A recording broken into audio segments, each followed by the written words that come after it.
This is Gary Attention with CNTV, and today we're in New York, introducing a true pioneer of the pen. She was born on Valentine's Day in New York State, where she began her journey as a cartoonist at the ripe age of 4. Today, she is an art therapist and a resilient member of the Putnam Art Association. Mary, welcome to Consumer News TV. Thank you, Gary. I'm going to start off a little bit about yourself. Mary, from creating superheroes to being the trailblazing sole female member of your college cartoonist club, has some form of art probably always been your passion? And if so, why? I've always drawn. From the time I could hold a pencil, I just started drawing. And I started drawing cartoons were the first thing I ever did when I was 4 years old, probably because my house was filled with comic books. That is fantastic. That's an early age. Your Yeah. career has spanned comics, independent film, and even a brief dramatic stint as a musical theater director. Does this type of variety in the past, has it forced you to not stop keeping on? Well, I've had a lot of different careers. I'm kind of a bohemian. I've never done any one thing. I've always been interested in doing whatever I can find. I actually fell into the job working for a movie company. And I find I like working in creative fields, and that's what's kept me going. But art is always what I've gone back to. Art has always been there. Most children are just learning to tie their shoes at age 4. But you were already launching a comic book career with characters like Tipoli. Kipling. Looking back at that 1955 masterpiece, what was it about the superhero genre that captured your imagination so early in life? I probably got the idea from watching the Superman TV show. Tipoli was a little girl with superpowers, and she would save people, rescue people. In that one chapter that I wrote about, Tipoli and the boy with the golden diaper, it was all about a little boy who was a prince. His parents were a king and a queen. Some burglars stole him because everything he owned, everything his parents gave him was gold, including his diapers.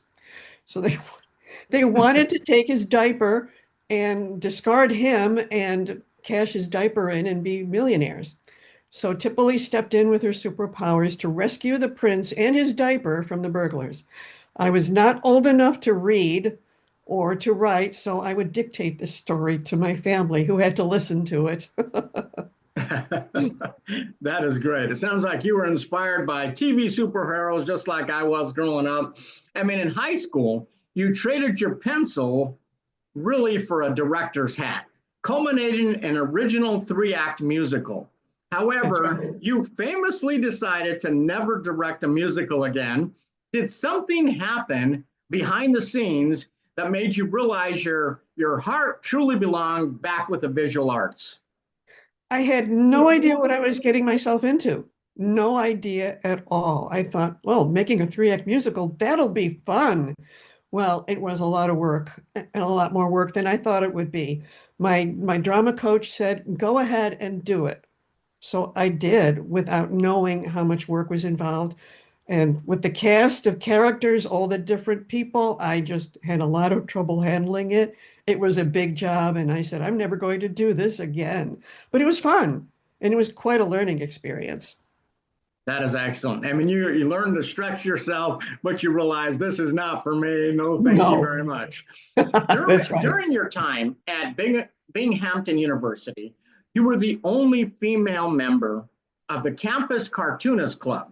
As a pioneer in what was often a male-dominated space, I imagine, did that experience kind of shape your grit and the way you approached your later work as a comics instructor? Well, yes, I changed my signature from Mary Ganim to M.M. Ganim in order to blur the idea that I was a woman.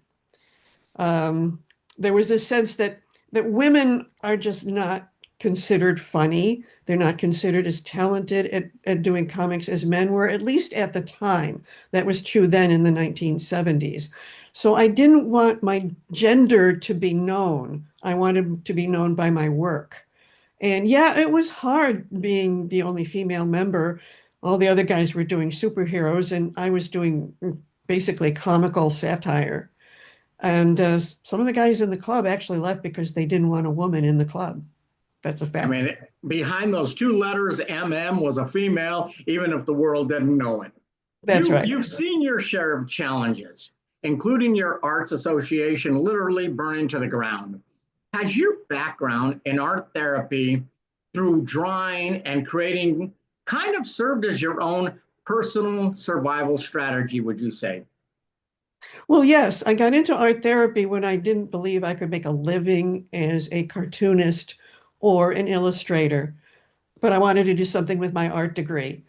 And I really enjoyed working with, I worked with the mentally ill, uh, psychiatric outpatients. And I found it actually very rewarding because they're a population that isn't very well served. And we need as many people as possible to help them. And I found it very enlightening for me. And it taught me a lot about human nature, which helped me create the characters for my graphic novel.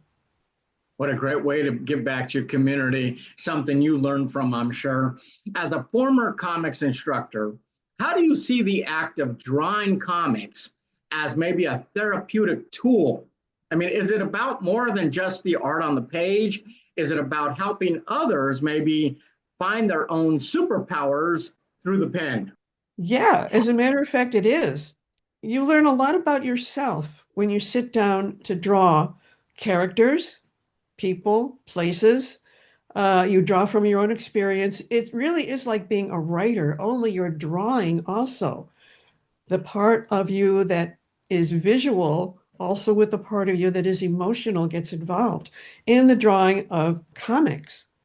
It's a double, a two-edged thing where you're visualizing and you're also getting into the emotions of the characters that you want people to read about and to understand. Yeah.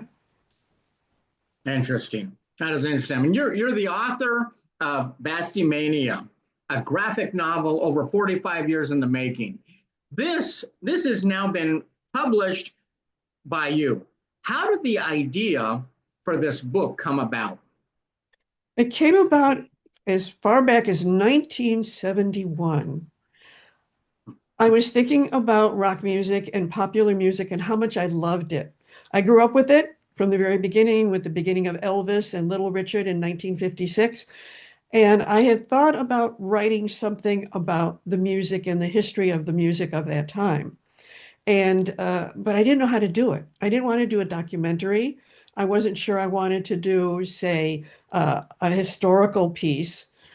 And I thought, well, what if I write a novel and weave the music into the novel? And that's how I got the idea. I actually got the idea even further when I read a biography of John Lennon.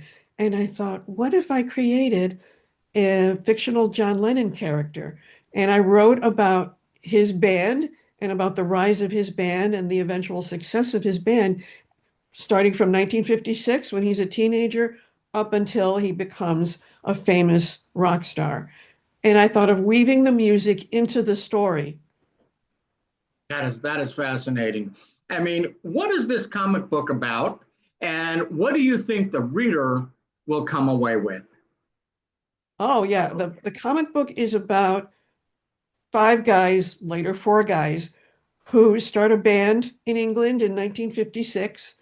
It's a skiffle band, and they eventually become successful. They have a lot of mishaps. They sabotage themselves. They uh, they have a lot of problems. They almost break up. They almost fail, but they eventually succeed. And it's really all about how people are, how they work with each other and how they interact with each other to either assist each other or to harm each other.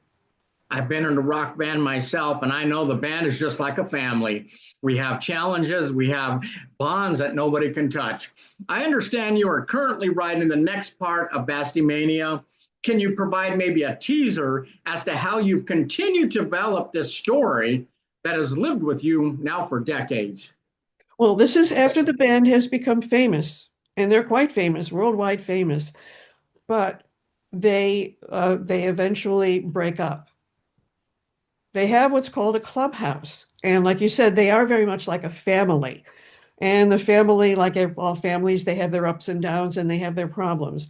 And eventually they get involved in drugs, they get involved in all kinds of bad business deals, and the band eventually breaks up and has to go their separate ways.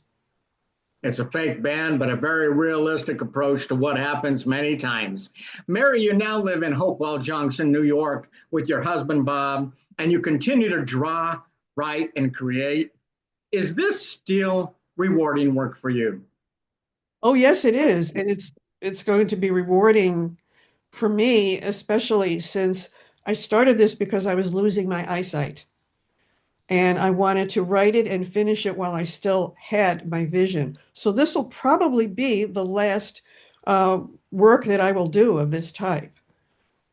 That's got to be difficult. Someone that has enjoyed the visual arts your entire life to be losing your eyesight. I definitely hope you get to see this all come to culmination, to be able to see it. Thank you so much for your story. Viewers, let's take a look at the bottom of the screen right there. You're going to see the Amazon page where you can find her cartoon book, Bastymania.